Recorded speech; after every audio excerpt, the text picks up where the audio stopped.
Bonjour et bienvenue, ravi de vous retrouver ce matin. Nous sommes le jeudi 26 octobre. Ce matin, comme chaque jeudi, nous recevrons donc Mina Abed pour l'agenda culturel. Donc, elle nous donnera tous les bons rendez-vous pour cette semaine.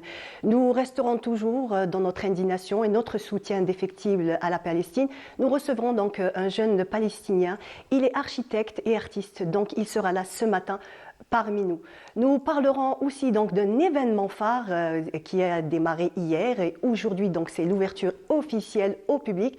C'est la 26e édition du Festival international du livre d'Alger.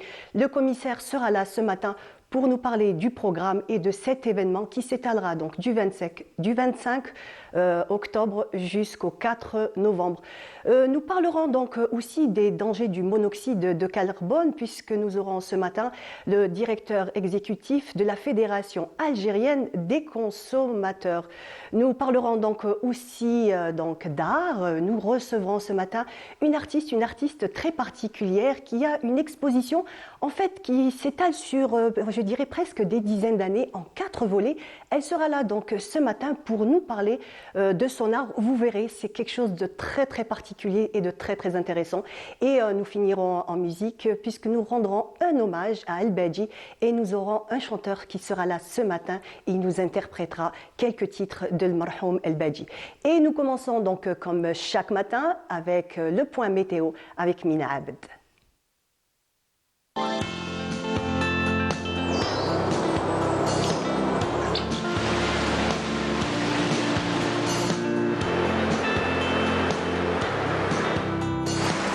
موبيليس تقدم لكم الأحوال الجوية. موبيليس، معا نصنع المستقبل. Mina, bonjour. Bonjour Malie, bonjour à tous. Comment vas-tu? Ça va. Alhamdoulilah. Très bien. Chaudement encore.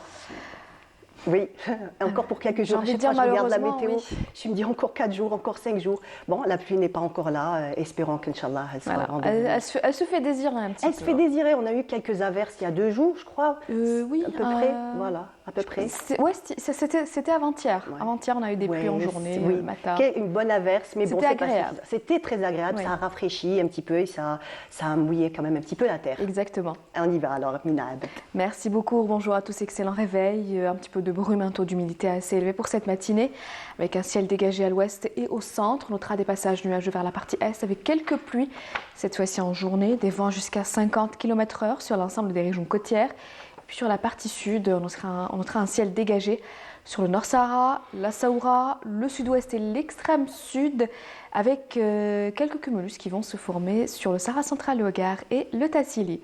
Les températures de cet après-midi, eh bien, on notera sur la moitié nord, 29 degrés du côté d'Alger, ainsi qu'à Tizi Ouzou, 28 degrés à Oran, Constantine, 27 degrés à Batna, 23 degrés à Al-Bayadin Hama, on notera 31 degrés à Gardaya, 30 degrés à Bécha, 32 à Tindouf, 36 à Drar, et enfin 40 degrés, ce sera la maximale pour l'extrême sud.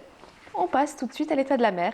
Pour cet après-midi, on notera une mer très agitée sur l'ensemble des régions côtières, avec des vents entre 40 jusqu'à 60 km/h vers les côtes ouest, entre 40 jusqu'à 50 km/h sur le centre et enfin entre 20 et 40 km/h vers les côtes est. Encore une fois, excellente matinée, à tout de suite.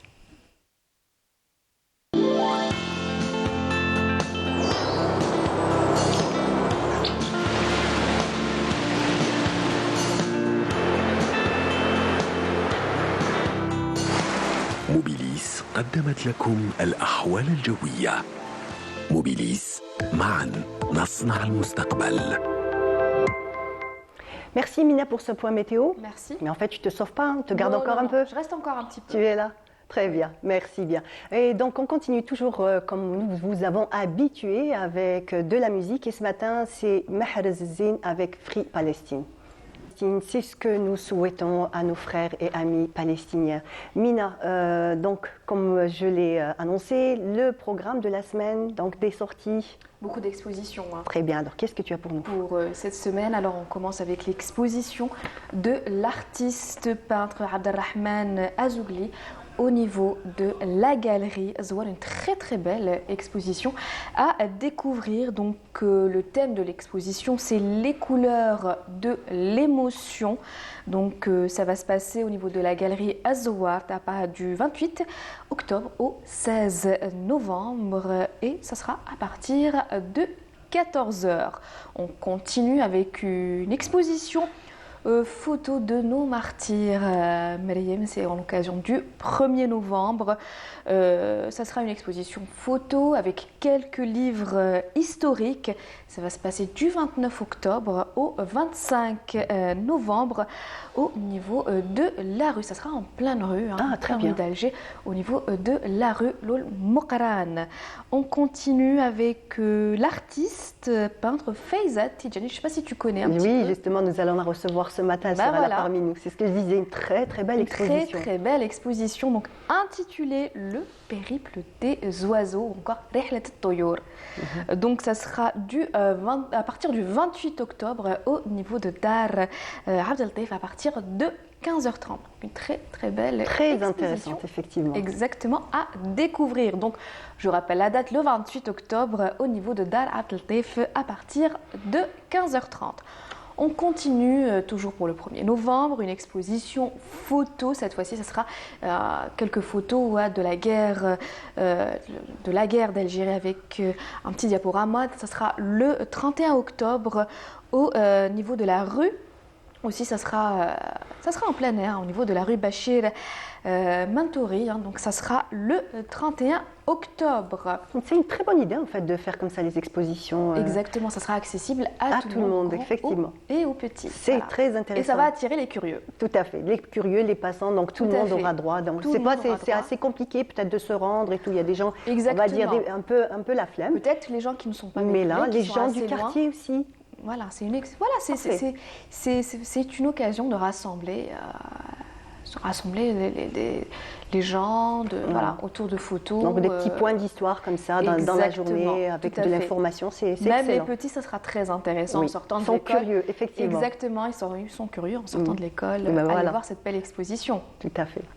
On continue avec un hommage aux 25 ans de sa disparition. Tu devines un petit peu qui c'est l'artiste? Non. Baya? Baya, ah oui, l'artiste que j'apprécie particulièrement. Exactement, une très très grande dame, très très grande artiste.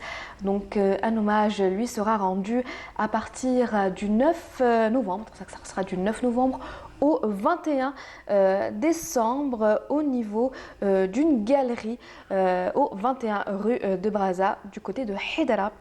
Ça sera pour les 25 ans de sa disparition.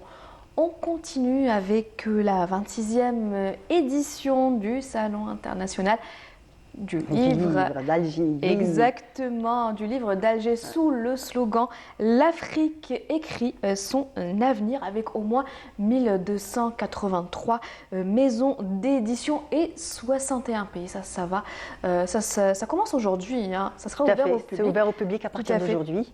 À partir d'aujourd'hui, ça sera jusqu'au 4 novembre au Pain Maritime. En fait, ça tombe bien puisque les enfants auront quelques jours, on va dire, de vacances pour le week-end. Donc, ils auront un long week-end, vraiment une bonne occasion pour pouvoir aller faire un tour au niveau du Silla. Il y a des stands très intéressants et il y a bien sûr le stand palestinien. Qui sera à l'honneur cette année. Et les enfants ne seront pas en reste, comme je le disais, il y a toujours, bien entendu.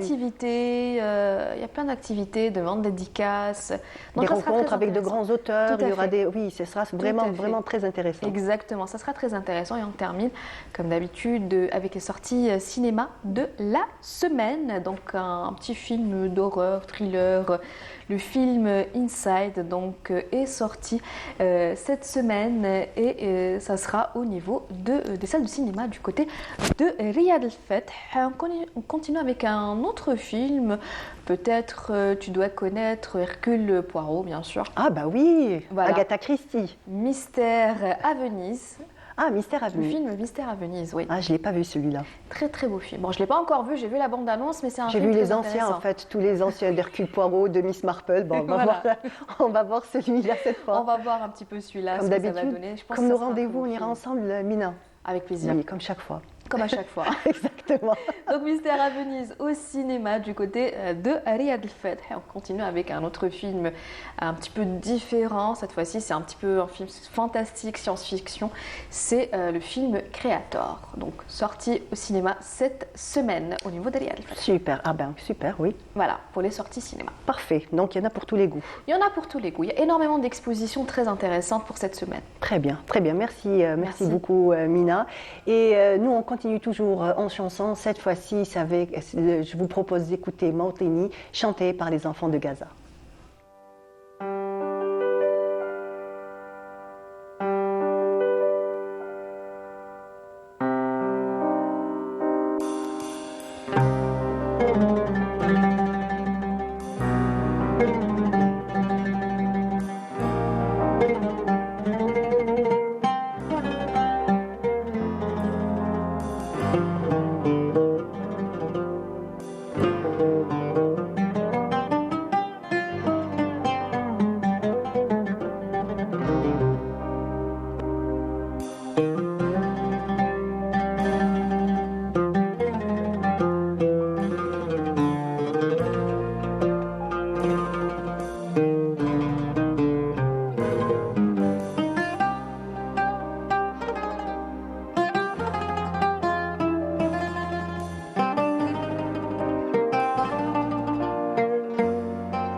Voilà, c'était les enfants de Gaza qui nous chantaient Mawtini. Et ce matin, comme je vous l'ai dit, j'ai le plaisir de recevoir Hussam Eddine Choublak. Bonjour. Bonjour. Sois le bienvenu parmi nous. Nous sommes très heureux de t'accueillir et en même temps très très attristés de tout ce qui se passe dans votre pays. Donc nos amis, nos frères, les Palestiniens, on ne cesse sur Canal Algérie, sur toutes les chaînes de toute l'Algérie en fait, est très solidaire et très attristé donc de tous ces événements tristes qui se passent en Palestine. Mais comme on disait, on parlait juste avant qu'on soit à l'antenne, donc on disait espérons que toutes ces vies qui ont été perdues ne seront pas perdues, on va dire, vainement, que tout ce qui se passe quand même a atteint, on va dire, un niveau d'éveil à l'international. Exact, et ça je dis plusieurs fois qu'il faut prendre des actions et tout, mais je rappelle aussi que prendre les actions quand c'est trop tard, ça sert à rien. Alors il faut vraiment réagir et faire quelque chose et faire bouger. On a même parlé de boycotter quelques marques qui financent directement l'occupation. Et ça, c'est ces petits trucs qui font la grande différence. Il faut réaliser que certes, des fois, je parle de moi-même et de ma famille quand on est loin et on voit ce genre de trucs. Pour nous, le source d'information, c'est devenu les images qu'on voit. Et on attend si on peut voir un de nos cousins, un de nos tantes, nos oncles. Des membres de votre famille. Ça, c'est grave. Ça, c'est grave. Je ne pense pas les gens réalisent l'impact que ce genre de truc a sur les gens et voilà. Oui, effectivement, on sait très bien que c'est très très difficile, que des moments très durs et en même temps, comme vous dites, c'est encore plus dur quand on est loin, quand on peut s'attendre à n'importe quel moment à des mauvaises nouvelles, à la perte de proches. Mais comme je l'ai dit, sur la scène internationale et en même temps sur les réseaux sociaux, on est très très heureux donc de voir qu'il y a des boycotts, que vraiment dans le monde entier, sur tous les continents, il y a une espèce de mouvement comme ça populaire qui se met en place, donc boycott de beaucoup d'enseignes connus, donc qui ont été boycottés et le chiffre d'affaires qui est en baisse. C'est-à-dire que toutes ces personnes, toutes ces victimes en fait, nous espérons qu'elles ne seront pas parties en vain, que vous êtes sous sous les feux des projecteurs, hélas, d'une manière très triste, mais quand même, on va dire que toutes les personnes qui ne savaient peut-être même pas, dans les autres continents, qui ne savaient pas où se situait la Palestine, quel était donc ce conflit, sont aujourd'hui donc conscients de cette occupation. Oui, je pense que c'est le cas et on voit toujours les côtés positifs de ces cas et je vois que beaucoup de gens ont eu l'occasion à savoir l'histoire et la réalité des choses et c'est jamais faux de dire la vérité et alhamdoulilah, il y a des gens qui sont sortis, qui ont parlé et qui étaient même courageux pour faire face à des médias qui étaient contre le qadiyya al-Falastiniya et c'est grâce à ces gens et c'est grâce à d'autres médias qui sont pro-Palestine que des gens qui ne savaient rien sur la Palestine maintenant sont en train de sortir, sont en train de boycotter des manifestations aussi, en Europe, aux États-Unis, vraiment beaucoup de pays on va dire ont emboîté donc le pas à d'autres pays qui ont commencé déjà à s'indigner, à revendiquer donc on va dire les droits de la Palestine et comme on l'a dit vraiment ça, on va dire que ça met du baume au cœur quand on voit cette prise de conscience. Oui, je suis d'accord avec vous et comme j'ai déjà dit, c'est jamais faux de dire la vérité. Et je sais, je suis un peu ému, et c'est la première fois pour moi, parce que c'est pas la première fois que je sors et je parle de la Palestine, mais voilà, j'ai atteint un moment un point où c'est pas dur pour moi de parler ou de dire la vérité, mais là, j'arrête jamais de dire la vérité. Je ne vais jamais arrêter de dire la vérité. Je ne vais jamais arrêter de me battre pour mon pays. Et moi, quand je parle autant qu'Algérien avant de parler autant que Palestinien. Parce que je suis Algérien. Et je suis fier de l'être. Et j'ai mentionné un truc avant, c'était qu'on veut répéter la victoire de l'histoire, mais pas rendre Palestine de l'histoire. Et ça, c'est vrai. Et on revient sur le premier point, qu'il faut réagir, qu'il faut sortir, qu'il faut... plusieurs pays, ils ont manifesté. Et ça crée la différence. Ça pousse les gens, ça pousse les pouvoirs à bouger. Parce qu'il faut savoir que c'est nous le pouvoir. C'est nous le pouvoir. Quand on voit la Palestine, c'est pas la Palestine qui a réagi, c'est le peuple qui a réagi. Alors c'est nous le peuple, c'est nous la voix. C'est nous la voix de la Palestine, c'est nous la voix de l'Algérie, c'est le peuple la voix de son propre destin. Tout à fait. Donc vous êtes le fruit de cette fraternité qui existe entre l'Algérie et la Palestine, puisque vous êtes de parents algériens et c'est votre père qui est palestinien. C'est mon père qui est palestinien, voilà, et votre maman est algérienne. Donc comme je le disais, vous êtes le fruit de cette fraternité entre ces deux pays.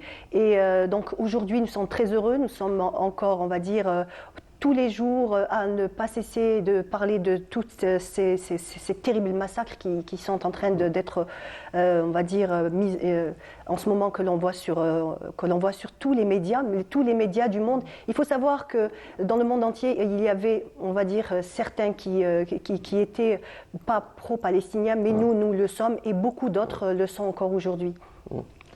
On va parler un petit peu donc, de vous, puisque vous êtes architecte et artiste. On va parler d'abord un petit peu de votre parcours. J'ai eu la chance d'atterrir et même d'étudier dans l'École supérieure des beaux-arts et l'architecture. Et c'était en premier, je ne voulais pas faire ça, je voulais être médecin, j'avais d'autres espoirs. Mais après, j'ai eu une idée, voilà, je voulais reconstruire et j'avais même l'idée de restaurer quelques endroits. Et pour moi, la première, pour dire la vérité, c'était la Casbah d'Alger. J'étais toujours fasciné par la Casbah d'Alger. Après, j'ai vu les similarités entre la Casbah d'Alger et la Casbah de Jérusalem. Et c'est là où j'ai réalisé que je dois faire architecture et je dois faire un truc artistique pour pouvoir pousser mon âme créative. Et maintenant, je suis en train de travailler sur la restauration de la Casbah et je fais l'étude de la restauration de Jérusalem. Et je faisais l'étude de la restauration de Gaza ici aussi, qui est où je suis, moi. Mais là, et j'ai mentionné ça déjà, c'est devenu un canon vierge. Alors, il n'y a rien à restaurer, il faut reconstruire. Et ça fait du mal, mais... Espérons, et voilà, Maktoub Allah, et Inch'Allah, Dieu vous donnera la force et cette puissance pour pouvoir reconstruire, puisque le peuple palestinien est toujours debout et toujours fort malgré on va dire, toutes les tragédies qu'il est en train de vivre. En fait, on va dire, depuis déjà des décennies que le peuple palestinien reste quand même fort malgré toutes les attaques. Ce ne sont pas, hélas, les premières aussi, on va dire, aussi sauvages que cette fois-ci. Si je dis que c'était pas aussi sauvage que cette fois-ci, je suis un menteur, mais parce qu'il y avait beaucoup d'attaques qui étaient monstrueuses. Mais pourquoi celle-là, on a parlé beaucoup plus de celle-là? Parce que tout simplement, c'était à cause des réseaux sociaux, c'était à cause des gens qui parlent. Pour la première fois, on a des gens qui sont non palestiniens, qui sont non arabes, qui sont non musulmans, qui parlent. Avant de venir ici, j'ai vu même un discours du président vénézuélien qui est sorti et qui a parlé de la Palestine. Il a même fermé l'ambassade de l'occupation parce que tout simplement, genre, tout le monde peut voir la vérité, tout le monde peut réagir.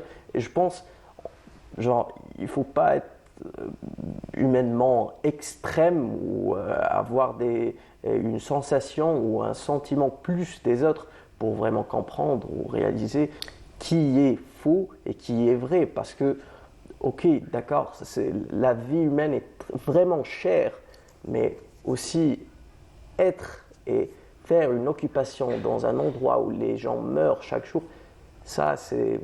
Ouais, ça, on ne peut pas... Tout à fait, effectivement.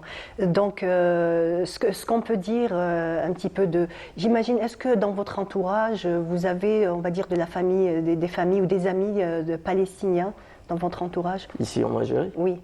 Oui, bien sûr. Moi, j'ai la chance que plusieurs de mes amis n'ont pas. C'est que j'ai mes parents avec moi et mes frères aussi avec moi. Et alhamdoulilah pour ça. Quand je vois que j'ai plusieurs amis qui ont leur famille en Palestine, à Gaza, ils n'ont aucun contact avec eux, ils ne savent pas si stashhadou ou ils sont toujours en vie. Et ça, ça tue parce qu'on a atteint un point où on نتمنى نكونوا استشهدوا على انه ما بنعرفش اذا حيين ولا ميتين. Et alors, oui, j'ai beaucoup d'amis, j'ai même des amis qui ont perdu toute leur famille. Mais moi aussi, j'ai perdu des membres de la famille, Allah yarhamhum. Mais, alhamdulillah, et je pense, comme on dit, hada kullu fada Falastin. Tout à fait. Donc cette injustice qui a été dénoncée massivement, cette fois-ci, comme tu le disais, Hussam, grâce aux réseaux sociaux, des gens qui se sont indignés dans le monde entier et qui ont remis, on va dire sous le feu des projecteurs cette injustice qui dure depuis très longtemps. Et c'est ce que nous faisons aussi, hein, comme je l'ai expliqué, Hussam, c'est ce que nous essayons de faire. Donc en parler au quotidien, ne pas cesser on va dire, de donner des informations, d'être là comme on pourrait comme on le peut, hein, chacun à sa manière, chacun comme ça peut être une indignation, ça peut être tout simplement que tout ça va cesser. On va revenir un petit peu donc sur ton parcours, donc architecture, tu as fini donc ton cursus? Oui, j'ai fini mon cursus, j'ai même fini mon cursus en art. J'ai fait la spécialité de sculpture et construction. Et maintenant, je suis devenu enseignant aux Beaux-Arts à l'École supérieure des Beaux-Arts. Et c'est un parcours vraiment riche. Je trouve que c'est vraiment riche parce que j'ai pu toucher à tout pendant mon parcours et j'aime bien ce que je fais. Et est-ce qu'on peut dire que le fait que tu es, comme je l'ai dit, issu on va dire de deux pays différents, donc à travers tes parents, tu sens que tu as, on va dire quelque chose de particulier. C'est clair que c'est toujours un peu comme ça. Quand on parle plusieurs langues, c'est une richesse. Quand on a, on va dire, des origines différentes aussi, c'est aussi une très grande richesse. Et donc, on peut aller puiser en fait de là-bas. Oui, en fait, j'ai eu cette question avant, même des profs que j'en avais, et je trouve que oui, on trouve cette richesse parce qu'on touche, genre par exemple, moi, je change de langage, tout dépendant de la personne que je parle avec, sans même le réaliser. Et ça, c'est devenu naturel pour moi, et ça projette la manière où la perspective que j'en ai même dans mon travail en tant qu'architecte ou en tant qu'artiste. Je peux avoir plusieurs perspectives d'un seul point et ça me permet aussi de voir, même de créer des trucs qui sont des fois un mélange, ou comme j'ai parlé de la restauration artistique, où j'ai fait ce mélange entre la broderie palestinienne et la broderie berbère et c'est devenu ce résultat magnifique. Alors oui, je trouve que c'est une richesse et alhamdoulilah sur ça. Alhamdoulilah. En tout cas, nous sommes fiers que tu sois parmi nous. Nous sommes fiers de t'avoir déjà reçu ce matin sur notre plateau. En tout cas, comme on dit, bon courage à vous. Nous sommes de tout cœur avec vous, avec toute la Palestine. Elle reste chère à notre cœur. Merci beaucoup, Hussam. Bonne continuation. Et on continue donc notre émission avec des sonores. Alors, tout de suite, nous allons voir, comme je vous l'ai dit, donc quelques sonores que Lila Ben Aïcha s'est rendue dans les rues d'Alger. Donc, elle a interpellé les passants pour demander leur avis. Donc, est-ce qu'ils sont conscients du danger du monoxyde de carbone? Est-ce qu'ils prennent leurs précautions? Oui, non. Donc, tout ça, nous allons le savoir à travers le reportage de Lila Ben Aïcha. C'est fondamental de faire à l'approche de chaque hiver la sensibilisation parce qu'il y a des risques pour le gaz, de fuite de gaz brûlé. Ça dépend s'ils ne nettoient pas ou là s'ils achètent un chauffage qui n'est pas de bonne qualité. Il y a aussi le risque de fuite de gaz aussi. C'est très important qu'ils fassent la prévention qu'ils fassent la sensibilisation. هذه لا فيريفيكاسيون ماشي جو بونس ماشي كاع الناس يديروها مي ا مون افي كيما نشوف روحي باغ اكزومبل كي قرب الشتاء لازم كاين عفايس نفيريفيهم كيما الشوفاج قبل ما ندير لي رادياتور هادو ميم لي رادياتور نجيب البلومبيي ويفيريفي لي الاخر هو يعاود يديبوشي ولا جو نسي با واش يدير مازال ما وصلناش فريمون هذيك لا كولتور تاع هادو الفيريفيو سي بور سا اشاك فوا نسمعوا لي ديغا تاع ماتوا بالغاز Oui, automatiquement je procède aux vérifications des appareils. C'est automatique. Il ne faut pas jusqu'à ça tombe en panne et c'est la ruine, c'est la mort, vous comprenez. Je ramène des techniciens spécialistes, ils vérifient avant le début d'hiver, parce que c'est l'hiver, la négligence. Jamais, à grand jamais, le chauffe-bain il coule à l'intérieur de la maison. هذا عدو numéro 1. Madame, il y a une chose. L'appareil, le chauffage, automatiquement, نقيه من قبل ما تحك الشتا. Ah bon. وتعالى هذه اونكا ما تنقيش بالك تكون ان فويت ما تدريش ولا لا تكونوا راقدين راحوا كومبلي كونت اون اشيت مثال راكي شريتي تي بورنو كذا وكذا وكذا وكذا وجبتي ان بلومبلي ما يعرفش وبلاصه لك اوتوماتيكمون سي كوا سي كاتاستروف. Faut pas acheter des appareils contrefaçon, contrefaits. Il faut acheter l'original, certes. Il faut vérifier à chaque fois. Il faut vraiment vérifier. Et il faut installer un détecteur de monoxyde de carbone. C'est important. Pour vérifier, chaque année, je fais appel à un spécialiste pour vérifier les appareils. Je voulais installer un détecteur de monoxyde de carbone, mais peut-être cette année. Les détecteurs sont utiles à condition qu'ils valent un prix raisonnable. Voilà, pour les populations, parce que si les populations ne sont pas sensibilisées à se prendre en charge sans ces équipements, au moins ils peuvent payer un prix raisonnable pour que cet équipement soit installé auprès des chauffe-eau, auprès des chauffe-bains, et que là, il y a un signal sonore qui attire leur attention pour qu'ils puissent aller nettoyer ou la purger ou la réparer. Voilà, c'était donc les dangers du monoxyde de carbone. C'était l'avis qu'a recueilli pour nous Lila Ben Aïcha, donc dans les rues d'Alger. Et nous en parlerons donc tout à l'heure avec notre invité Mohamed Toumi, il sera là. Et nous aurons beaucoup plus d'informations sur les dangers du monoxyde de carbone. Et comme je vous l'avais annoncé tout à l'heure, nous allons parler de la 26e édition du Salon du Livre. Et j'ai le plaisir de recevoir ce matin Mohamed Igerb. Donc, il est le commissaire du SILA. Bonjour. Bonjour. Ravi de vous recevoir. Tout le plaisir est pour moi. Nous allons parler d'un événement phare très attendu chaque année. Donc, la 26e. Cette année, c'est la 26e édition du Salon international du livre d'Alger.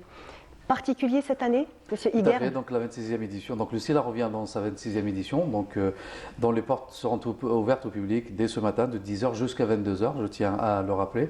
C'est une édition particulière. C'est une édition exceptionnelle d'abord par la participation record enregistrée cette année, puisqu'on compte 1283 exposants représentant 60 pays issus de 4 coins du globe. Elle est particulière aussi par le programme culturel riche et varié, mais aussi particulièrement par la part belle qui a été dédiée à la Palestine. Très bien, donc un stand dédié à Gaza qui a été mis en place. C'est tout un espace, donc on a réadapté la programmation culturelle du salon par rapport aux événements, voilà, par rapport à ce que subit la Palestine et le peuple frère palestinien de par l'agression sioniste sur ce peuple, sur nos frères. Donc il y a aussi un espace Fada Gaza qui est intitulé Fada Gaza qui a été dédié à la Palestine. Donc c'est un énorme espace de 200 mètres carrés, très bien agencé, très bien aménagé. Donc il va accueillir des conférences, des débats, des rencontres poétiques, mais aussi des conférences, des débats à la fois par des sommités donc, algériennes, mais aussi du monde arabe et surtout de la Palestine. À juste titre, nous accueillons de grands écrivains.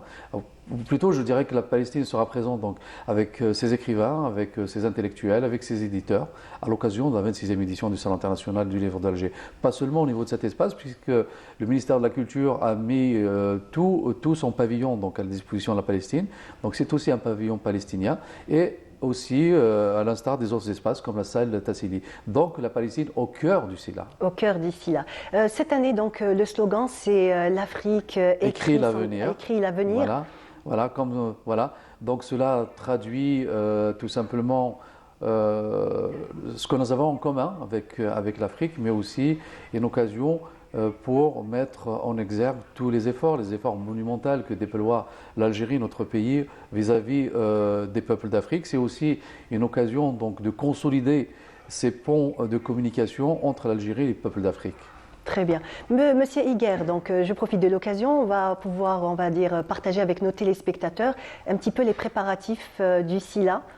Voilà. Donc hier seulement a eu donc l'ouverture donc des portes du SILA. Donc l'inauguration officielle a eu lieu donc en fin de journée par Monsieur le Premier ministre et l'ouverture au public interviendra dès ce matin. Et dès ce matin, je suis passé par la SAFEX. J'ai vu déjà donc un gros monde voilà qui est au niveau des portails.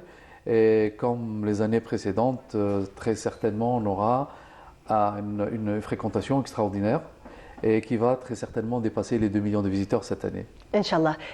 Beaucoup de préparatifs, donc des mois à l'avance, ça a été minutieusement, méticuleusement préparé. C'est quand même 10 à 12 mois de préparatifs, c'est une pléthore d'effectifs gigantesque. Vous savez que c'est le plus grand événement national, tout secteur confondu. C'est le plus grand salon international du livre du monde arabe, d'Afrique et la Méditerranée. Il est quand même le 3e dans le monde par la participation à la fréquentation. Donc c'est un événement énorme, c'est un événement gigantesque. 300 000 titres. Tout à fait. Plus de 300 000 titres seront exposés. Il y a 6 pavillons qui sont réquisitionnés donc, pour accueillir l'exposition vente de livres. C'est plus quand même de 40 rencontres, débats culturels et qui vont tourner autour du livre, de la culture en général. C'est aussi plus de 200 invités de marques de haute voltige, donc qui sont invités d'abord dans notre pays, mais aussi d'Afrique, du monde arabe et du reste du monde. Alors, ce que je vous propose, c'est de regarder ensemble les préparatifs donc, du salon, la 26e édition du Salon international du livre d'Alger. On regarde.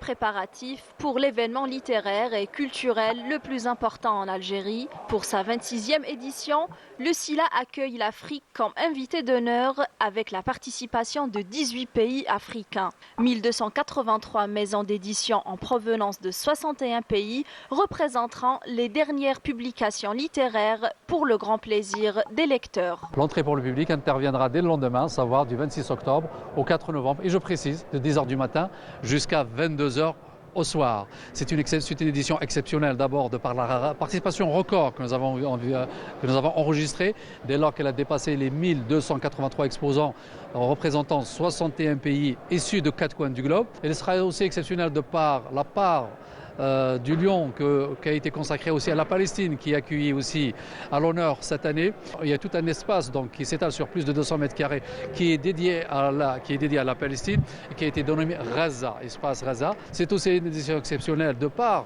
l'espace numérique qui a été dédié cette année, qui s'étale sur 460 mètres carrés, à travers lequel ou dans lequel donc, il sera débattu, connu les dernières technologies en rapport avec le numérique et le livre. Les exposants installent leurs livres et mettent les derniers retouches avant l'arrivée des visiteurs. Quelle que soit leur préférence, les lecteurs auront l'embarras du choix.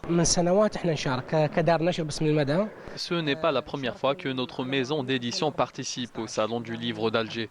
Nous y participons depuis 2014. Nous publions plus de 80 livres annuellement. Le Salon du Livre d'Alger est une opportunité en or pour nous de faire découvrir nos nouveautés au public. Il est le plus important salon dans le monde arabe car il draine un nombre important de visiteurs et de maisons d'édition édition des 4 coins du globe. Ça nous fait plaisir de voir le lecteur algérien accorder de l'importance aux livres irakiens. Il y a plus de 7 maisons d'édition tunisiennes présentes à ce salon. La culture algérienne ressemble énormément à la nôtre et c'est pour cela que le lecteur algérien s'intéresse aux ouvrages tunisiens. Nous avons toutes sortes de livres, histoire, littérature et même des livres pour enfants. Ils sont disponibles dans différentes langues afin de répondre à tous les goûts. Ce salon est un rendez-vous incontournable pour exposer nos œuvres puisqu'il draine plus d'1 million de visiteurs. Le SILA qui, au fil des années, s'est imposé comme le rendez-vous littéraire incontournable, ouvrira ses portes aux amoureux du livre jusqu'au 4 novembre. C'était un sujet signé Majda Dahmoun. Donc, on a pu voir un petit peu les préparatifs donc, de ce salon international, 26e édition, on cesse de le rappeler. Donc, qui a ouvert ses portes ce matin au public. Tout à fait. Donc voilà, le public donc, aura à découvrir les étals de la 26e édition où tous les genres éditoriaux seront disponibles, de la littérature, du livre technique, scientifique, universitaire, mais aussi du livre enfant, mais surtout à des prix super concurrentiels dès lors que l'État a exempté le SILA de tous droits et taxes. Le commissariat du SILA aussi, à son tour, ne cesse d'exhorter donc les exposants à consentir des remises qui vont jusqu'à parfois de 50 à 70%, notamment les derniers jours du salon. Très bien. Donc, comme on l'a dit tout à l'heure, donc Gaza quand même au cœur de cette 26e édition. Absolument, absolument. Donc le SILA a réadapté toute sa programmation en fonction donc, des événements, notamment après l'agression. Ça a été quand même rapide puisqu'on l'avait dit, c'est une logistique qui se met en place des mois avant. Mais en fait, vous avez pu réagir rapidement. Ça a été rapide. Donc dès lors qu'on a constaté l'agression sioniste donc, sur le peuple frère palestinien, donc on a tout de suite réadapté la programmation et mis les espaces nécessaires en place. Comme j'ai cité, l'espace Gaza qui a été mis en place et agencé en un temps record, qui va accueillir donc les expressions, mais aussi les grands écrivains, les éditeurs aussi de la Palestine, puisqu'on a reçu des sommités littéraires à l'exemple de Brahim Nasrallah et de Yahya Yakhlef, donc c'est des grands écrivains qui sont connus dans le monde arabe, mais aussi du reste du monde. Nous avons aussi reçu donc, des éditeurs palestiniens, à l'exemple de Dar Joundi, qui est une maison très active, c'est une maison qui produit énormément de livres.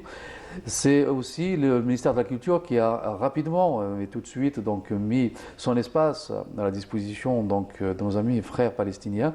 Donc c'est le stand carrément du ministère de la Culture qui accueille la Palestine dans ses expressions, dans ses lettres, mais aussi avec ses écrivains et ses éditeurs. Il y a aussi l'espace Tassili aussi, où aussi sont programmés donc, des rencontres, débats. Il y a aussi un espace au niveau de la place 7 étoile nord-africaine de la SAFEX, qui accueille aussi des artistes peintres, donc c'est des étudiants des écoles des beaux-arts qui sont là pour peindre des fresques donc à longueur de journée et durant tout le salon. Eh ben, très bien. Donc, comme notre collègue Majda Dahmoun s'est rendu, donc nous allons voir l'espace Gaza au niveau du SILA. On regarde et on revient. Le salon du livre ouvre ses portes officiellement dès aujourd'hui. Au cœur de cet événement, la cause palestinienne qui de tout temps a été et restera soutenue par l'Algérie. Le Salon international du livre consacre à la Palestine une place de choix avec un stand imposant en l'honneur de ses écrivains, de sa littérature et surtout de son peuple qui endure des souffrances depuis longtemps. Notre chère Palestine est fortement présente au SILA, avec ses écrivains et ses éditeurs. Nous avons réservé un espace spécial Palestine. En effet, il y a un stand qui s'étale sur plus de 200 mètres carrés consacré à la Palestine et que nous avons baptisé Raza. Ce stand accueillera plusieurs conférences et des soirées poétiques. Avec le grand nombre de visiteurs attendus au SILA cette année, estimé à 2 millions de personnes, la cause palestinienne sera au cœur des débats. Voilà, c'était un sujet signé Majda Dahmoun. Comme on a pu le voir, donc la Palestine est au cœur du SILA et j'imagine que le nombre de ventes va exploser cette année puisqu'il y a énormément, on va dire, de gens qui s'intéressent et qui veulent en savoir encore un peu plus sur, sur la cause palestinienne. Très certainement. Vous savez, le SILA constitue l'événement littéraire majeur par excellence donc, dans notre pays. C'est un événement tant attendu que par les professionnels du livre, que sont les éditeurs, mais aussi les écrivains, les lecteurs et le grand public. Très certainement, on va accueillir cette année aussi d'abord la participation, elle est record, elle est là, elle est enregistrée, mais aussi une influence record. Comme je vous ai dit dès ce matin, j'ai vu déjà les gens qui se bousculent au niveau des entrées de la SAFEX. Et comme l'année précédente, ou les années précédentes, notamment les week-ends, donc le SILA va accueillir dans les 400-500 000 visiteurs. Donc vous imaginez un petit peu l'intérêt que portent les Algériens. Tout à fait, c'est ce que j'allais vous dire, Monsieur Dahmoun. On voit par là que le livre a encore de beaux jours devant lui. Certainement, certainement. Je crois que le SILA est là pour démontrer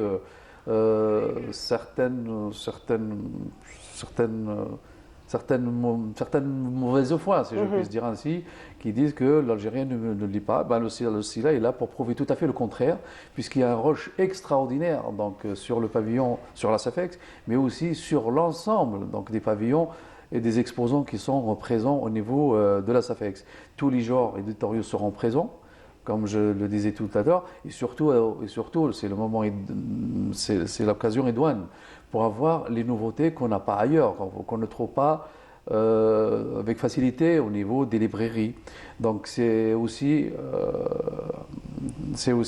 l'occasion aussi de participer à des conférences débats, des thématiques. Justement, donc de rencontrer de grands auteurs que voilà. l'on connaît qu'à travers les livres et on aura l'occasion puisqu'en de pouvoir marge de les voir. l'exposition en vente, donc il y a un programme culturel, comme je disais tout à l'heure, il y a une programmation quand même de quelque chose comme 40 rencontres, 40, Justement. Voilà, 40 conférences, débats, rencontres, mais aussi des ateliers professionnels, donc des journées professionnelles. Mais cette année aussi, il y a eu la part belle, surtout aux jeunes écrivains. Chaque année, le SILA, bien sûr, tient compte de cette frange de la société. Mais cette année, bon, tout ce qui est donc en rapport avec les jeunes écrivains, a été pris avec beaucoup d'égards, beaucoup de sérieux. Il y a même des conférences débats qui sont donc organisées et animées par des jeunes eux-mêmes. Il y a aussi quelque chose de particulier aussi qui fait la distinction de cette édition, c'est la mise en place donc d'un espace numérique au niveau du pavillon Gourara, donc où sont exposées les dernières technologies en rapport avec le livre. Donc tout ce qui est l'édition numérique, tout ce qui est la gestion des droits d'auteur quand il s'agit du livre numérique. Mais c'est aussi la diffusion, la commercialisation du livre et tout ce qui est en rapport avec le e-payment. Bien sûr, le livre numérique, il est là, il sera présent, mais il ne va pas bousculer le livre papier. Le livre papier, il est là, il sera toujours là. C'est ce que je vous disais. Je rassure tout le monde. Voilà, rien que le nombre de visiteurs parle de lui-même, hein, donc le nombre de personnes qui se rendent au SILA, on va dire, fait foi que le livre est encore vivant, donc cette espèce de rapport que nous avons au livre, il y a encore... Tout à fait, le rapport au papier, avoir ce papier, sentir ce papier, l'avoir dans ses mains, c'est quand même extraordinaire. Il ne va pas disparaître du jour au lendemain. C'est juste que le livre numérique, bon, c'est aussi un segment de marché qui est là, qu'il va falloir développer. Et à l'occasion justement de la 26e édition, on a fait participer des experts de ce monde, mais aussi donc, des connaisseurs donc, dans le domaine numérique qui est en rapport avec le livre.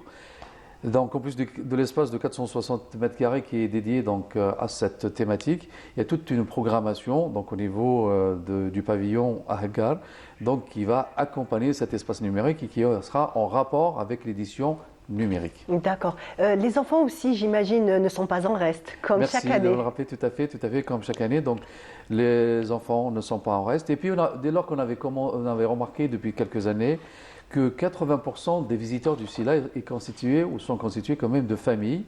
Donc on s'était dit donc, que pour un petit peu faciliter l'accès aux livres recherchés par ces familles, au lieu de, quand vous voyez le gros monde, la bousculade qu'il y a au niveau des pavillons, au niveau des stands, on s'était dit pour faciliter donc l'accès aux livres, aux familles, on a spécialisé tout un pavillon qui est le pavillon à Hagar, à la littérature enfant et jeunesse, où il y a quand même aussi un espace de 600 mètres carrés où sont organisés des ateliers d'écriture, de contes, de dessins aux enfants et faits par les enfants et encadrés par des pédagogues et spécialistes de l'éducation. Très bien. Donc, on va dire qu'il y en a pour tous les goûts. Tout le monde sera ravi, Absolument, grands absolument, et petits, pour en trouver. Absolument. C'est un événement livresque donc, qui va être là donc, à la SAFEX de 10 jours durant et qui va très certainement donc, combler, qui va être là au grand bonheur donc, des éditeurs, des écrivains, des lecteurs et du grand public en général. Très bien. Merci beaucoup, donc, Monsieur Igerb. Comme je vous l'ai dit tout à l'heure, vous êtes commissaire du SILA. Merci d'avoir été là ce matin parmi nous. Nous sommes ravis. Et donc, le SILA se continue jusqu'au... Alors, donc, il ouvrira ses portes ce matin, de 10h du matin jusqu'à 22h au soir. Jusqu'à 22h. C'est pour permettre donc un maximum de gens donc, de venir au CELA, de visiter le CELA et d'accueillir des livres. Donc, voilà. Pour les retardataires, les gens qui travaillent, ils ont quand même toujours... C'est très intéressant. Il y a des gens qui ont des heures de bureau très tardives. Donc, voilà, c'est l'occasion de permettre à ces gens-là, à tout ce beau monde-là, de venir au salon et de pouvoir acheter des livres. Merci beaucoup. Merci en tout cas d'avoir été ce matin parmi nous. Notre émission continue. Je vous propose donc d'écouter une chanson de Mohamed Boussouini. On regarde et on revient juste après.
Comme je vous l'avais dit tout à l'heure, nous allons parler donc du danger du monoxyde du carbone et j'ai le plaisir de recevoir Mohamed Toumi. Je vous ai annoncé tout à l'heure déjà et j'avais dit aux téléspectateurs que nous allons parler donc du danger du monoxyde de carbone. Effectivement, le froid commence à s'installer dans certaines wilayas, pas les wilayas côtières, mais à l'intérieur du pays. Pas Alger encore. Pas Alger, pas Oran. Mais certaines villes de l'intérieur du pays. Oui, exact. Par exemple, la région Al-Bayt, la région Aflou qui fait partie de la wilaya de la Rouate, oui, le soir, les nuits, c'est des nuits glaciales. Donc je recommande à tous nos téléspectatrices et spectateurs, surtout les gens qui habitent le nord. Jusqu'à présent, ils n'ont pas encore allumé leur chauffage à gaz naturel. C'est vrai, pas encore. Il est souhaitable, ou là, il est préférable de procéder au gros nettoyage, pas uniquement dépoussiérer la tôle du chauffage. On va dire la petite carcasse extérieure. Non, pas juste ça. C'est pas ça. Oui, il faut dépoussiérer, mais il faut aller avec un jet d'eau nettoyer la chambre de brûlure, là où la cendre ou le monoxyde de carbone stagne. D'accord. Il faudrait toujours surveiller la flamme, elle doit être de couleur bleue. Si elle est de couleur orange, le danger commence à s'installer au niveau du foyer. Donc pour faire ce travail, pour faire ce ménage du radiateur, il faudrait faire appel à un spécialiste. Le spécialiste, c'est le plombier. Et le plombier, ce n'est pas n'importe quel plombier. Il faut appeler un plombier agréé par Sonalgaz. Et pour avoir une bonne adresse, il faut s'adresser à l'agence de Sonalgaz de votre résidence qui vous communique la bonne adresse d'un plombier agréé par Sonalgaz. D'accord, donc avec vraiment un professionnel. Oui. Très bien. Et il faudrait, parce que j'ai constaté depuis, nous avons une très bonne expérience et nous avons visité certains domiciles où le père de famille, où il fait appel à un plombier amateur, où il installe, il branche le radiateur avec un tuyau flexible en caoutchouc. Ça, c'est dangereux. Et maintenant, le ministère du Commerce a instruit tous les opérateurs économiques, les producteurs, les industriels, à vendre un radiateur accompagné d'un détecteur de monoxyde de carbone. D'accord. Et certains revendeurs, les revendeurs d'électroménager, ils vendent le radiateur à part et ils vendent le détecteur de monoxyde également à part avec un autre prix. Normalement, le prix du radiateur est inclus le détecteur du monoxyde de carbone. Donc, à partir de ce plateau, j'attire l'attention de tous les téléspectateurs et téléspectatrices d'exiger le détecteur de monoxyde de carbone. Il doit être livré avec le radiateur, et gratuitement.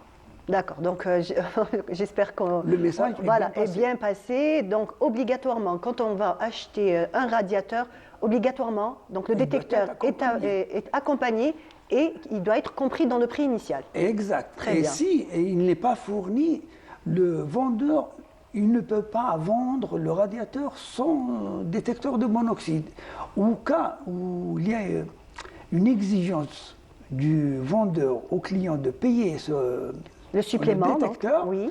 Il peut s'adresser soit à la Fédération indienne des consommateurs, soit à l'inspection du commerce de la circonscription où se trouve le commerçant, soit à la direction du commerce de là où il est concerné. D'accord. Donc en fait, il faut absolument dénoncer ce genre de pratique. Dénoncer est un acte de bravoure. Tout à fait.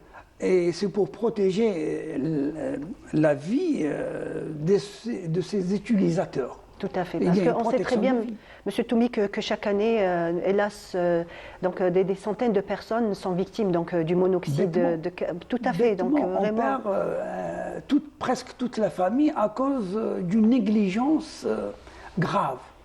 C'est une négligence de la part des chefs de famille. Ils doivent faire appel, comme je viens de le dire, à un spécialiste de vérifier. Ça ne coûte absolument pas du tout une bagatelle pour 1000 dinars. Il fait une vérification, il ne fait pas une réparation. Ça ne coûte pratiquement rien du tout. Je perds 1000 dinars que de perdre un membre de la famille. Tout à fait, tout à fait. Voilà. Donc, pour les gens qui ont déjà, par exemple, installé, qui ont déjà donc leur radiateur à la maison, est-ce que on peut acheter donc le détecteur Oui, à part. à part. Oui. D'ailleurs. Et donc, il est conseillé en fait de le faire. Moi, j'ai toujours dit à partir de ce plateau et d'autres plateaux d'installer le détecteur de monoxyde de carbone.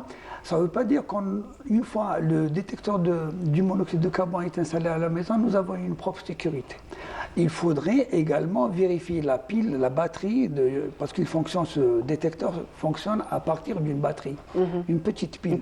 Il faudrait la remplacer, parce que quand elle arrive à échéance, elle s'éteint, elle n'est pas signalée. Il faudrait la remplacer. Donc systématiquement, une fois par an, en fait, en début de saison, tout simplement. Voilà, exactement, durant l'été. Durant l'été, où le chauffage n'est pas utilisé, il faudrait le vérifier. C'est l'occasion. Il faudrait nettoyer également le chauffage durant l'été. Oui, il n'est pas. Ce sont des petits gestes anodins comme ça que nous faisons, mais qui ont toute leur importance. On néglige, mais parce que quand moi j'apprends que tel wilaya à Djelfa, par exemple, il fait également froid durant cette période. Les nuits, c'est des nuits glaciales. J'ai passé une nuit à Djelfa, une nuit à Aflou, pour tester la température.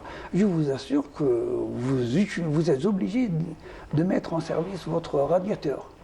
Donc les gens doivent penser au mois de juillet, pour les gens là où il fait froid, les gens de certaines wilayas, au mois de juillet, il faut faire le grand nettoyage du radiateur.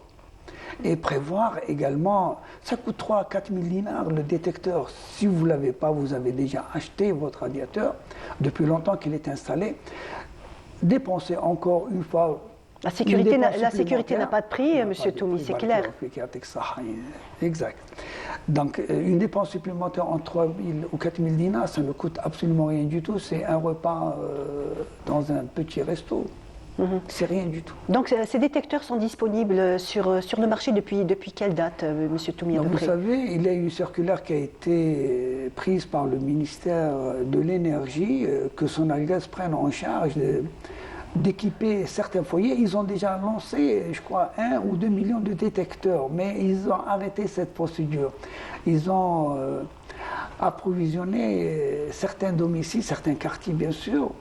Ils ont, je crois, fourni entre 1 million ou 2 millions de détecteurs. Normalement, l'opération doit se poursuivre. Mais je ne sais pas pour quelle raison ils ont arrêté d'approvisionner les autres domiciles. D'accord, très bien. Espérons que donc l'opération va continuer déjà pour la sécurité du citoyen. Il ne faut pas attendre que tout à fait, il ne faut pas compter. On va dire, il vaut mieux compter sur soi-même, le faire. C'est notre propre sécurité. Donc investir dans un détecteur, quelle que soit la somme. En plus, la somme n'est pas, on va dire, très exorbitante. Voilà, c'est une fois. Ça, j'imagine que c'est un appareil qui fonctionne pendant de plus nombreuses années. Voilà. Moi, il faudrait changer juste la batterie. Une petite pile qui ne coûte pas excessivement cher. Nous avons Elle a une durée de vie, cette batterie, entre 2 et 3 ans. Mais tout dépend du stock. Il faudrait vérifier, chaque année, tester cette batterie. Moi, je le fais chez moi à la maison. Monsieur Toumi, est-ce que ces dernières années, le nombre, on va dire, de victimes est en baisse? Est-ce qu'il y a une certaine régression comparée aux années précédentes? Il n'y a pas eu de régression parce que je n'ai pas les chiffres exacts dans ma mémoire, mais j'ai constaté qu'au niveau même d'Alger, là où il est d'Alger, il y a eu des victimes, des décès dus au monoxyde de carbone. Mais c'est regrettable de perdre des vies bêtement, même au niveau des grandes villes, au niveau de la capitale. Alors, il y a eu des décès à Tissemsilt où un couple, le mari et la femme et une fille, c'était fin 2022. Oui, hélas, on a eu également à Djelfa où il y a eu une famille qui a été complètement décémée, dû au monoxyde de carbone.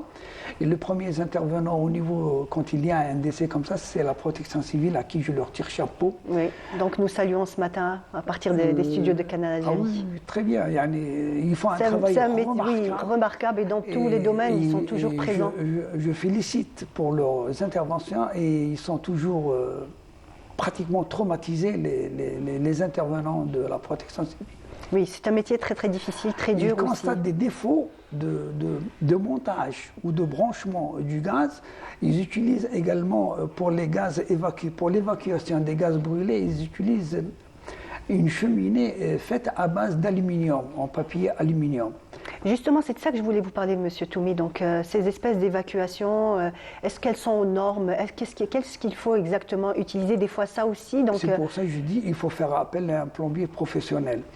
Avec les cheminées faites à base d'aluminium, il faut les éviter. En accordéon, une espèce d'accordéon. Exact.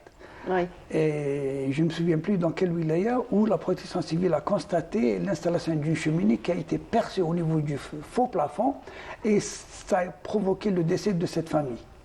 Oui, c'était le responsable de la communication de la protection civile qui m'a signalé, ils m'ont même montré des photos. Donc en fait, il faut vraiment faire attention, on va dire du début jusqu'à la fin de la petite flamme, jusqu'à la sortie. La flamme et l'évacuation des gaz brûlés. Utiliser une cheminée en tôle galvanisée, mais pas en aluminium accordéon. Voilà, en fait, l'aluminium accordéon, il est utilisé pour, on va dire, pour un côté esthétique. C'est vrai que c'est plus pratique, plus esthétique, mais en fait plus dangereux, hélas. C'est dangereux, c'est tuant. D'accord. Donc, utiliser les tuyaux galvanisés. Galvanisés. C'est une tôle galvanisée qui est increvable. Il faut utiliser une chignole, une perceuse pour pouvoir la percer. La percer, tout à fait. Et généralement. Et même, je pense qu'au niveau du prix, j'ai l'impression qu'elle est beaucoup moins chère. Que l'aluminium accordéon. Et les familles, les jeunes couples qui utilisent, ils ont installé avec l'accordéon en aluminium pour sécher le linge de leur bébé, ils le mettent sur le chauffage. Une fois le linge il est mouillé, quand il touche la cheminée en aluminium, il se perce. Il est percé, le chaud et froid. Et c'est là où il y a évacuation des gaz brûlés et on ne peut pas s'apercevoir. On ne peut pas l'apercevoir avec le trou. Ah d'accord, donc c'est vraiment c'est percé, on va dire, tout petit, donc impossible de s'en rendre compte. On ne fait pas attention, on n'est pas connaisseur. C'est pour ça que j'ai toujours déconseillé la cheminée en aluminium. Il faut utiliser une cheminée en tôle galvanisée. Même si c'est pas joli, mais il vaut mieux, on va dire. Sécurité qui est garantie. C'est ça, exactement. Tout à fait. Donc passer le côté esthétique et rester toujours en sécurité et tout ce qui est sur les normes de sécurité. Donc Monsieur Toumi, je pense qu'on a un petit peu parlé du monoxyde de carbone. Est-ce qu'on pourrait encore dire un mot sur, on va dire, qu'est-ce que vous, on va dire, parce que vous êtes quelqu'un qui poursuivait à chaque fois tous les petits défauts, toutes les malfaçons et tout. Qu'est-ce qu'on peut dire en ce moment qui pourrait être dangereux pour le consommateur algérien? On a parlé pendant tout l'été, vous étiez avec moi, donc on a parlé du sucre qui était un réel danger. Le sucre, les matières grasses. Les matières grasses aussi. Le pain fait à base de farine blanche qui est nocif pour la santé. Vous savez que le pain blanc que nous consommons, que la baguette coûte 10 dinars, c'est 90% des cancers du côlon, c'est dû à notre consommation du pain blanc. Moi, je conseille à partir de ce plateau d'éviter ces jus qui sont sur la table. D'accord. Il les a vus, Monsieur Toumi. Vous ne les avez pas ratés. Je m'en doutais quand je les ai vus. Je me suis dit, Monsieur Toumi va nous tirer les oreilles ce matin. C'est clair. Un verre d'eau qu'un jus coloré. Ou alors un jus naturel, tout simplement. Restez sur les jus naturels. Mais attention, pour les gens diabétiques, il faut éviter un jus pressé naturel. Voilà, pas tous les jus. Pas tous les jus. Ça, ce qui est encore conseillé de consommer beaucoup plus, que ce soit jus de fraise ou la fraise naturelle qui contient beaucoup moins de sucre. C'est le fruit qui contient beaucoup moins de sucre. Pour les diabétiques, j'attire votre attention. Et les gens consomment beaucoup plus de la pastèque parce qu'elle est riche en eau, mais elle est beaucoup plus sucrée. Très bien. Monsieur Toumi, on va vous réinviter encore une autre fois. On parlera avec grand plaisir. Cette fois-ci, peut-être qu'on se concentrera donc sur les jus de fruits, les vrais amis, les faux amis. On donnera un peu plus de détails à nos téléspectateurs. J'attire votre attention que nous avons organisé l'université d'été à l'Ouillet de Béjaïa le 13 et 14 septembre. Et la thématique a été retenue cette année. Et nous avons invité les opérateurs industriels. Pourquoi nous avons choisi d'abord Béjaïa? C'est une wilaya d'agroalimentaire industrielle. Et nous avons retenu la thématique et les additifs alimentaires ajoutés dans les produits agroalimentaires. Très bien. En tout cas, c'est la thématique de la prochaine fois. Ça, Inch'Allah. c'est sûr. Inch'Allah, Merci avec beaucoup. plaisir. Merci beaucoup, Monsieur Toumi, C'est d'être moi qui vous remercie. venu ce matin sur notre plateau. Et on continue toujours avec une chanson en solidarité avec Gaza. Voilà, donc Kay Yazoul al-Alam, Inch'Allah, c'est tout ce que nous souhaitons au peuple frère palestinien. Et comme je vous l'avais annoncé, on continue avec l'art, avec Faiza Tidjani, qui nous a fait le plaisir d'être là ce matin. Bonjour Faiza, merci d'être là. Avec plaisir. Donc on va parler de votre exposition Périple des oiseaux qui va débuter donc, le 28 octobre jusqu'au 11 novembre. Alors on va d'abord présenter Faiza Tidjani.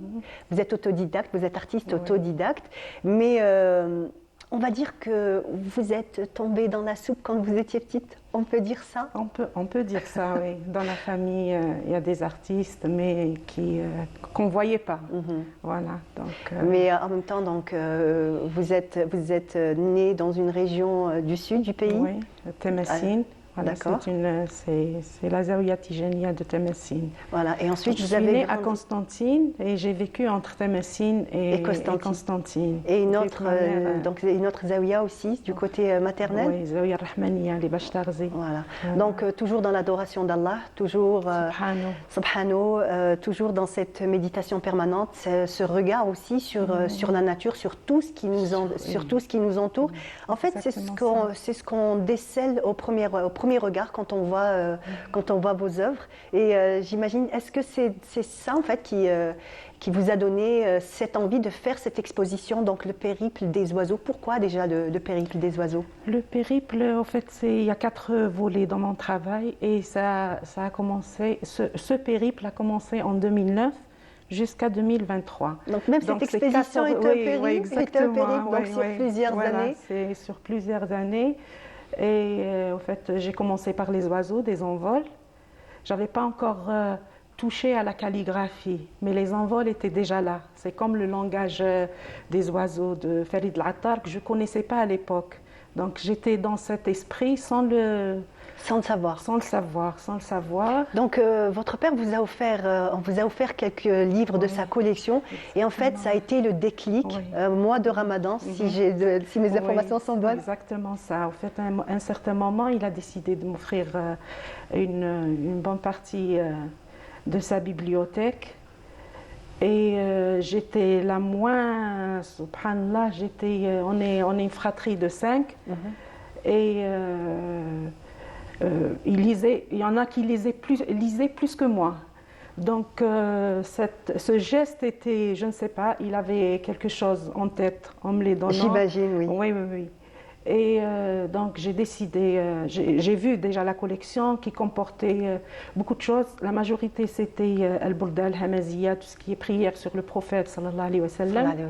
Il y avait aussi une ouverture d'esprit sur le Junayd, sur Ibn Khaldoun, sur Sirat al-Nabi alayhi salatu wa sallam. Et mois de Ramadan, comme tous les musulmans, donc je lisais mon Coran. Je le fais de toutes les façons, tous les jours, Zouj Hazab fil Yawm. Et j'étais vraiment, j'avais une gorge sèche, donc j'étais assoiffée, j'avais besoin d'encore lire plus. Donc je me suis adressée à ces livres et j'avais pris Al-Burda. Et il fallait que je traduise ça. Moi, je n'écris pas, je ne suis pas écrivaine, mais vous avez transformé ces mots. Voilà, ces mots. En images. Exactement. Donc c'est comme ça, en lisant Al-Burda, j'ai commencé à dessiner sans j'avais l'impression que... Pour vous, c'était presque inconscient? Vous démarriez quelque chose sans savoir exactement quoi? Sans planifier, parce que c'est 30 planches quand même, sans planifier le travail. Donc je commençais un à un. Et les idées venaient comme ça, de jour en jour. Voilà, c'est ce que on peut voir quelques-unes déjà de vos toiles à l'antenne. C'est le Hamziya. Comme je vous l'ai dit, personnellement, dès que j'ai jeté un œil sur vos œuvres, j'ai vraiment été Moi, personnellement, ça m'a vraiment inspirée. Et surtout, en fait, au départ, ce qu'on voit en premier plan, on a toujours donc des palmiers, cette espèce de désert qui n'est pas réellement un désert puisqu'il y a beaucoup de vie en intérieur. Et en arrière-plan, donc tous ces mots, en fait. Après, quand on voit au départ, on a tout de suite envie de savoir qu'est-ce qui est écrit en tout petit. Et c'est en fait ça, personnellement, la beauté de vos œuvres. Subhanallah, moi, en faisant ça, moi, je ne me suis pas orientée vers la miniature, au fait. L'intention était d'écrire le plus petit possible pour que les gens n'arrivent pas à lire. Et plus moi j'écrivais petit, plus ils étaient curieux. Et surtout les gens avertis qui ont une sensibilité religieuse. Alors, est-ce que vous pouvez déjà nous commenter cette œuvre? Ça, c'est une traversée du désert, au fait, avec des poèmes, comme une rivière. Au fait, quand j'ai commencé le Hamziya, ça c'est le Hamziya, j'avais lu en parallèle un livre qui s'appelle Ali al-Bihar, les perles des mers. Et Ali al-Bihar, ça m'a donné cette impression de rivière. Et au fait, sans le vouloir, Votre subconscient. Voilà, mon subconscient a fait en sorte que l'écriture soit en rivière, sous forme de rivière. Très bien. Et au fait, ce travail, il est travaillé, si vous voulez, en 3 dimensions. Au fait, à l'intérieur aussi, il y a des doigts. Le caché, ad-dahir ou al-batin, l'apparent et ce qui est intérieur. Oui. Très bien. On va encore une autre œuvre. Alors donc le végétal, l'animal, la calligraphie. La calligraphie, les maisons, le messagite en général, et pas spécialement parce que ça peut... une maison où il y a de la croyance, elle est comme un masjid, au fait. Il y a tellement de belles choses. Et il y a les palmiers. Sur les palmiers, je voulais avoir un support le plus noble possible pour mettre Asma Allah. Et que de plus beau qu'un palmier. Voilà. Tout à fait, donc voilà. avec son branchage, ça vous donnait l'occasion de pouvoir, intégrer l'Asma Allah al-Husna. Très bien. On va encore peut-être voir encore une de vos œuvres. Comme je vous ai dit, moi personnellement, je ne me lasserai pas donc, de les voir. Vous utilisez de la couleur ou vous restez toujours dans le monochrome? Si j'utilise, tout dépend du travail, ma sensation envers ce que j'ai en face. Moi, je dis, j'ai pas envie de dire travail, mais par moments je le dis parce que c'est... Alors, une autre œuvre, cette fois-ci colorée? Celle-là, c'est... Au fait, je me suis inspirée du poème Tala al-Badru alayna min thaniyati al-wada' wajaba ash-shukru alayna ma da'a lillahi da'. أيها المبعوث فينا جئت بالأمر المطاع جئت شرفت المدينة مرحبا يا خير داع. Donc c'est le poème pratiquement, c'est بيوت الرحمن au moment où الرسول هجرة الرسول صلى الله عليه وسلم من مكة إلى المدينة وكيرجع من يعني نصر ربي سبحانه. Voilà, donc c'est un peu cette collection, c'est Hijrat al-Rasoul alayhi salatu wassalam. Donc vous traduisez les mots on va dire en graphisme, en images. Est-ce que vous pouvez nous lire, vous avez un petit poème pour nous ce matin? Inch'Allah. Donc on va apprécier ensemble. Avec plaisir. Je vais lire une partie de l'Burda. Allez-y, avec plaisir. Par ignorance, mon ego n'a point mis à profil les avertissements des cheveux grisonnants et l'âge décrépit. Des bonnes actions, mon ego n'a point préparé un mets offert à cet hôte venu investir sans scrupule, mon chef. Si je savais mon incapacité à lui rendre les honneurs qui lui étaient dus, j'aurais scellé un secret qu'il m'a dévoilé à force de le dissimuler. Louange Allah, le concepteur de la création, à partir d'un néant, et que la prière soit sur l'élu des créateurs de toute éternité.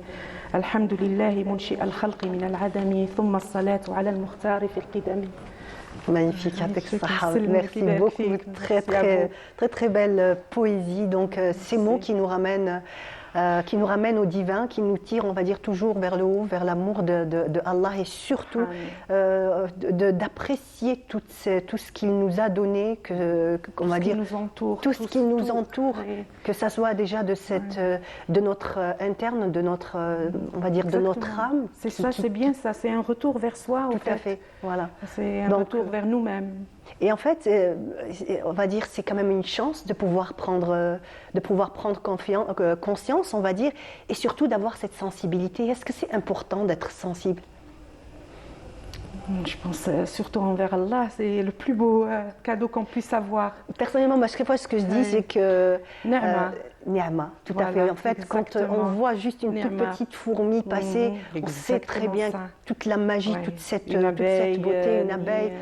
La mer, tout ce qui va. Le vent, personnellement, hier je marchais, il y avait du vent, je me disais c'est incroyable, il n'a pas de forme, il n'a pas de couleur, l'air et l'eau. L'air et l'eau sont quelque chose personnellement pour moi des mystères. C'est exactement ça, Voilà. c'est vraiment impressionnant. Et pendant le Covid, c'est là où je pense qu'on a eu une bonne leçon de vie. Tout à fait. Où il y avait un problème d'oxygène, il y avait un monsieur qui était retraité, malheureusement pour lui. Il était dans un pays où c'est pas comme chez nous, alhamdoulilah, malgré peut-être on a des petites incompétences, on peut le dire, c'est pas grave. Mais la foi, elle est là. Nul n'est parfait. Nul n'est parfait. Tout à fait. Mais quand ils sont là-bas de l'autre côté, à payer des millions et des millions pour avoir de l'oxygène, ils se sont rendus compte que c'est une chance. Hein. Ni'ma. Voilà, tout à fait, tout à fait. Ouais. Et les apprécier au ça n'a pas de quotidien. prix. Moi, je peux rester dans la nature des heures et des heures. Où vous puisez de toute façon toute cette inspiration que vous mettez en œuvre. Donc on va reparler un petit peu de l'exposition. Donc ça sera à Dar Abdel Latif. Est-ce que l'expo est montée, ça y est, elle est prête? Elle est en cours, de façon pratiquement normalement terminée. Là, je dois y aller. Et je tiens à les remercier. Tout d'abord, ils sont avec vraiment de très bonnes intentions envers moi. Donc ils m'ont laissé le choix, et donc je tiens à exposer tout le monde, et en particulier Maryam Ait El-Hara. Très bien. Donc Dar Abdel Latif, est-ce que ça vous a aidé? Est-ce que ce lieu très particulier, on va dire, est l'endroit idéal pour votre exposition? Exactement ça, oui. Voilà. C'est un lieu qui me parle. Je ne sais pas, j'ai une sensation comme ça très particulière envers ce lieu. Je pense qu'il y a eu beaucoup de choses qui se sont passées là-bas. Sûrement, et en plus même toute l'architecture mauresque en général s'y prête tout à fait, puisqu'il y a toujours le minéral, le végétal qui se mêle. Il y a toujours eu des jardins à proximité, donc des maisons mauresques, et pour aller peut-être puiser toujours cette foi en Dieu. Inch'Allah, de toutes les façons, on sent une identité dans le lieu. Quand il y a l'identité, il y a les racines qui sont bien ancrées. Et là, on peut exposer ce qu'on veut. Inch'Allah, que ça va m'apporter et leur apporter un échange. Inch'Allah. Donc, encore un mot sur votre exposition? Oui, l'exposition, donc, elle sera le 28. Elle a 4 volets. Il y a le périple des oiseaux. On va commencer par le périple Rihlat al-Tuyur. Il y a la burda du désert. Donc, elle a un peu voyagé, le Burda, un peu partout. Et il y a Al-Hamziya, c'est la première fois que je l'expose. Et il y a la mémoire ancestrale. Voilà, c'est des miniatures qu'on vient de voir. Bien. Très bien. Merci Faiza Tidjani, merci beaucoup d'être venue ce matin, de nous avoir fait découvrir un petit peu déjà aux téléspectateurs. Ils ont déjà une idée de vos œuvres, de vos tableaux et surtout de cette exposition.